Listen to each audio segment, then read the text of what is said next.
All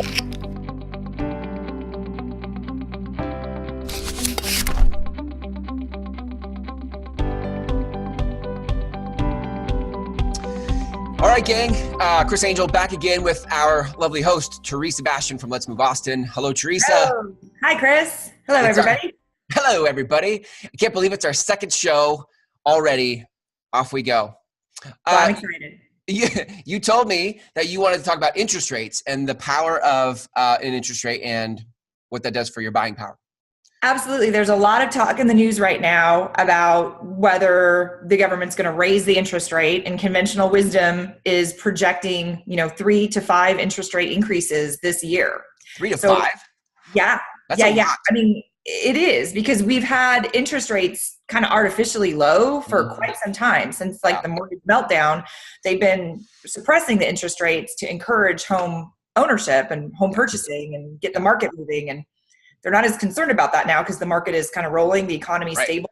So they're going to start increasing this. Right now, the average, if there is such an average, but Freddie Mac, which is a national organization, they average the interest rate at 4.3%. Got it. In a year, it's expected to go to 5.1%. Whoa. Yeah. That's a pretty decent jump.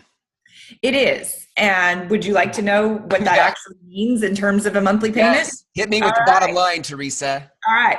Let's pretend you can buy a home for $250,000. Okay. Which in Austin is pretty much a stretch, but we'll just use some round numbers. Yeah.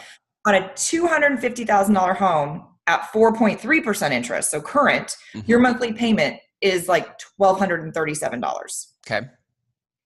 At 5.1% interest, your payment jumps almost $200. Wow. So it may seem like one interest rate percentage isn't a big deal, but that's $200 off your monthly budget. Right. So the interest rates have a huge impact. Yeah. And I don't think most people really understand that. Also, I've seen this so many times where you'll go from you talk about purchasing power. Like if you're looking to buy and you're in a certain price point and you want certain upgrades or finishes, and that interest rate goes up, all of a sudden you don't qualify for the kind of house you actually wanted. Right. So you'll end up spending more for a house that still maybe needs work. Right. And so you don't actually have the money to make the upgrades. And this can really be a deterrent for especially first-time buyers entering the market, right? You don't want to buy something that you don't have the money to fix up. Right. So waiting, my concern is that waiting is going to limit your options even further. And I think most people don't think about interest rate. Like when they're thinking about buying, they're like, do I have enough saved for a down payment? Is it a good time for my kid's schedule or my work schedule? And we kind of go through like the life stuff, but we don't think about the financial stuff on interest rate. Right. And it can have just such a huge impact. And I think that there's, I don't want to be dramatic, but there's a change coming. Yeah. The rates are going to go up. And, how many times, exactly how much, that I don't have the crystal ball for that. But, all the advisors are saying expect rate increases. Right. So I'm really reaching out to people that have showed interest in buying and not been quite ready. I'm really encouraging them to let's talk, let's get together, let's really make a plan, because waiting another 6 or 12 months is going to put you probably out of the market. There's really good news and bad news here. I mean, the bad news is that if you waited until now, you missed out on the 3.5% up, right? And give me that example of your client. Oh my gosh. Yeah. Well, we were talking about this, and this is a house. If you're in Austin, this house is in Sendera. If you're familiar with the South Austin neighborhood, great little neighborhood. I sold this same exact house 30 months ago.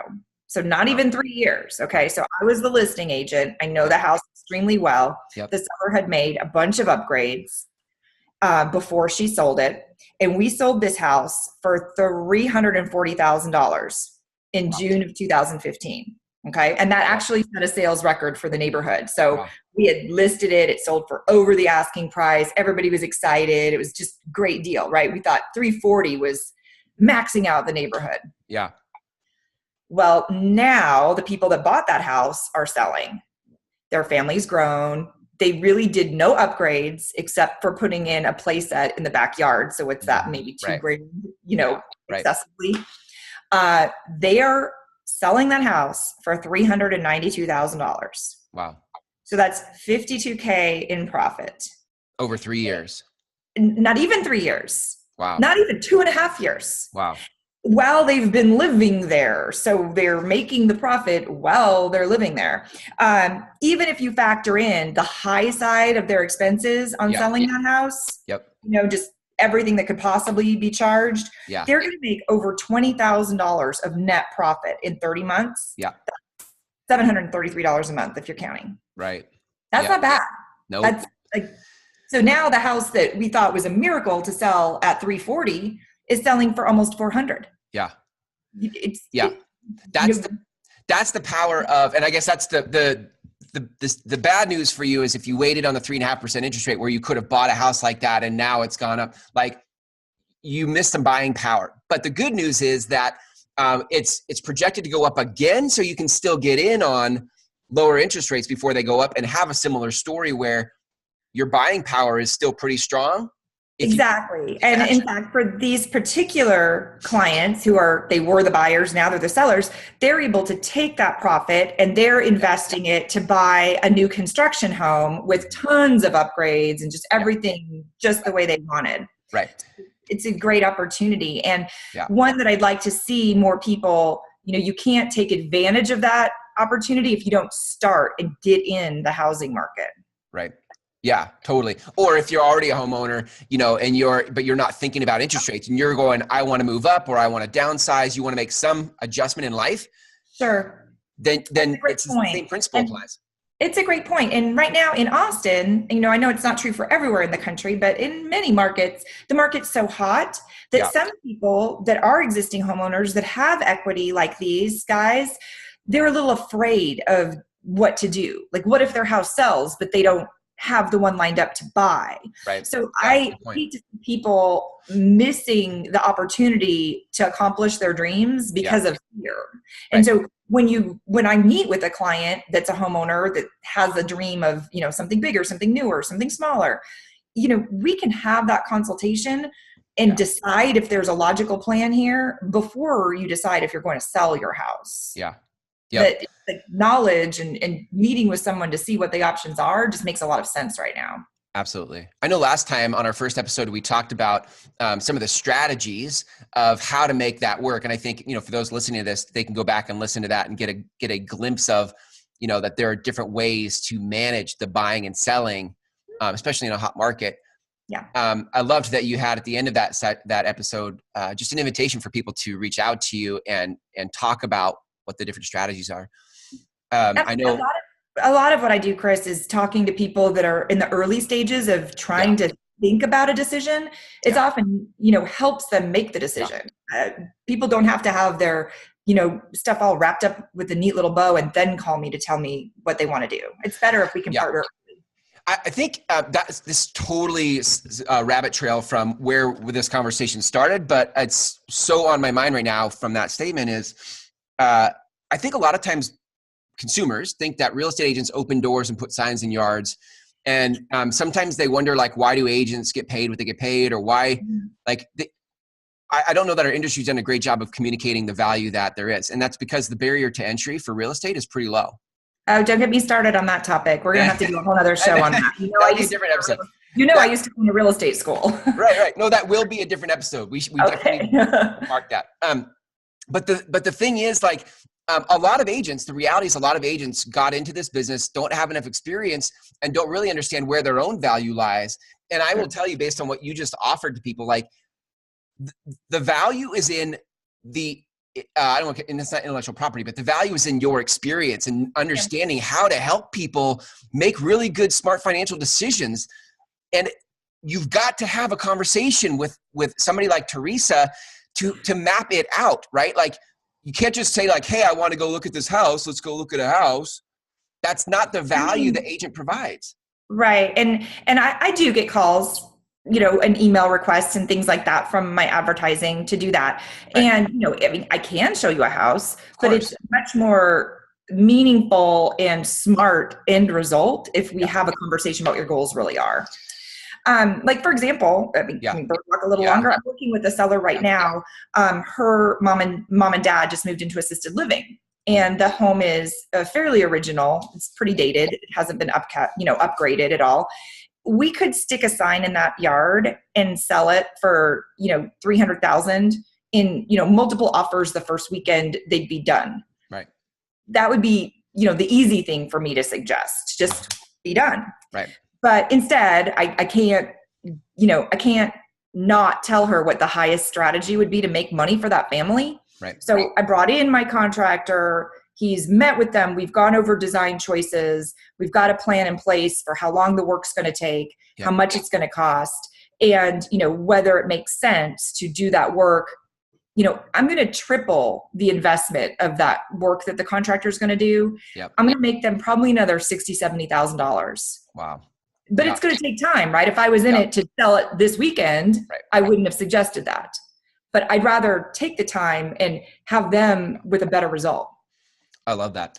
That is exactly the point. And so for, people listening to this, it's like, I think most people want to have a team of ninja advisors, in their life.